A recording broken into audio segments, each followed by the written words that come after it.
नमस्कार दोस्तों, मेरा नाम है पवन कुमार और आप देख रहे हैं आपका अपना चैनल राइजिंग रुद्रा टीवी।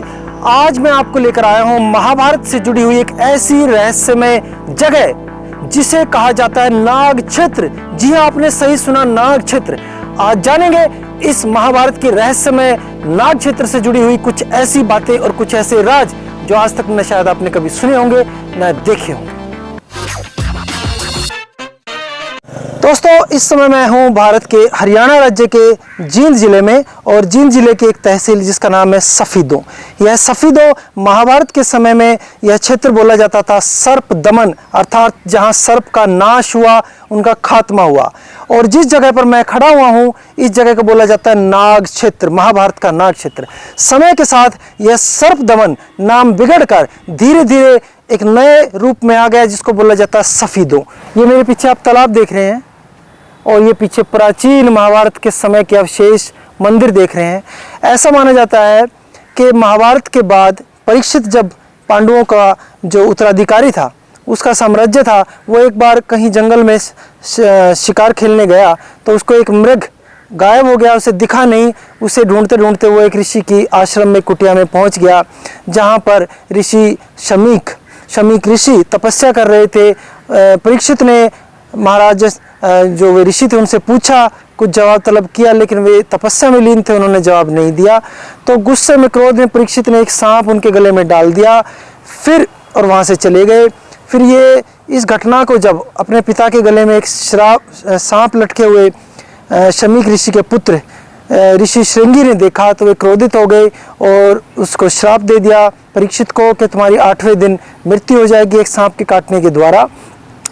फिर ऐसा ही हुआ और फिर परीक्षित के जो पुत्र थे उनका नाम था जन्मेजय। उन्होंने अपने पिता की मृत्यु का बदला लेने के लिए, ऐसा बताते हैं कि इस क्षेत्र में यहाँ पर एक अति विशाल सर्प दमन यज्ञ किया था। सर्प दमन का अर्थ होता है सांपों को मार देना, समाप्त कर देना, अर्थात सांपों की पूरी प्रजाति को पृथ्वी से विलुप्त कर देना। तो यहाँ पर हुआ सर्प दमन यज्ञ इसी जगह पर, और फिर हुआ सांपों का संहार शुरू। एक के बाद एक सृष्टि के सभी सांप आकर उस यज्ञ की आहुति में, अग्नि में गिरने लगे और समाप्त होने लगे।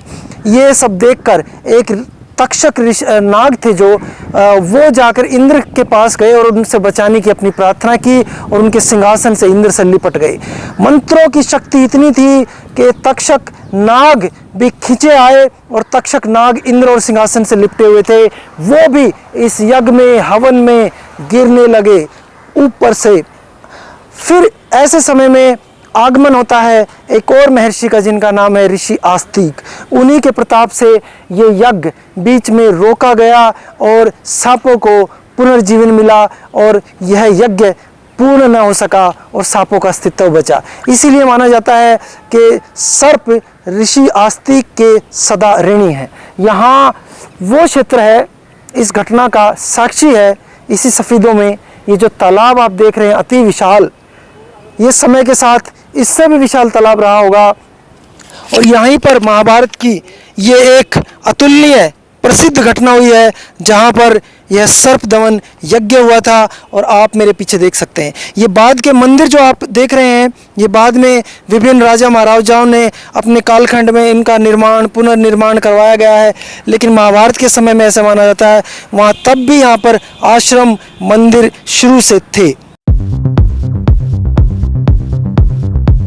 इसी सर्प दमन नाग क्षेत्र में, सफीदों में, इस तीर्थ के चारों तरफ इस प्रकार की छतरियां बनी हुई हैं जो काफ़ी प्राचीन देखने में महसूस होती हैं, छोटी ईंटों से, लखोरी ईंटों से।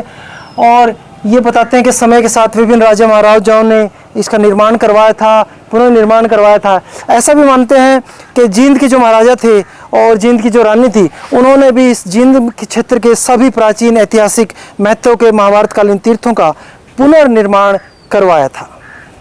यहाँ पे ना काफी हमारे हिंदू जो पवित्र त्योहार आते हैं, जिस तरह नाग पंचमी, अमावस, पूर्णमासी, तो यहाँ पे काफी श्रद्धालु इस तीर्थ में स्नान करने के लिए आते हैं क्योंकि तीर्थ की मान्यता जो आसपास के पूरे क्षेत्र में है।